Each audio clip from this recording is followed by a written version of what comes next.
নিজের থেকে ট্রাই করি না, মানে মোমেন্টামে হয়ে যায়। ডিপিএল থেকে আসলে তোমার ব্যাটিং এর যে মানে স্পার্কটা এটা দেখতে পেলাম, মানে হয়তো লম্বা সময় ডিপিএলও ছিল, কিন্তু ডিপিএল এ আইসা যাওয়ার যেরকম ব্যাটিং করে এশিয়া কাপের পুনরাবৃত্তি, তো আসলে এই যে ট্রান্সফরমেশন এটা কিভাবে ছিল?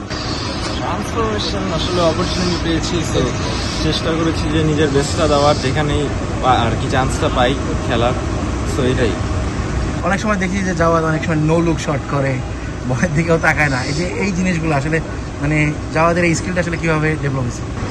এটা হয়ে যায় আর কি, নো লুক শট আমি নিজের থেকে ট্রাই করি না, মানে মোমেন্টামে হয়ে যায়। শ্রীলঙ্কায় নিজের পারফরমেন্স যদি মূল্যায়ন করতে বলি, শ্রীলঙ্কা নিজেকে আসলে কীভাবে মূল্যায়ন করে?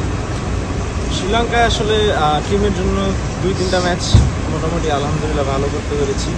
সো আরও দুই একটা ম্যাচে তেমন হয়তো করতে পারি নাই, সো চেষ্টা করবো সামনে আরও ইনশাল্লাহ ভালো বেটার করবো। ওভারঅল টিম মূল্যায়ন করতে যদি বলি, 3টা department batting, bowling and fielding, যদি একটু এক্সপ্লেইন করেন না, আলহামদুলিল্লাহ আমাদের কতটা দিতে পেরেছেন, কতটা দেওয়া সম্ভব ছিল? আলহামদুলিল্লাহ আমাদের স্কিল ওয়াইজ সবাই অনেক skill, batting, bowling, fielding. So হয়তো 1-2টা ম্যাচ হেরেছি, কিন্তু ওখান থেকে আমাদের অনেক কিছু শেখার আছে। সো এই এক্সপিরিয়েন্সটা ইনশাল্লাহ আমাদের সামনে কাজে লাগবে, আমাদের ভুল থেকে আমরা শিক্ষা নেব ইনশাল্লাহ।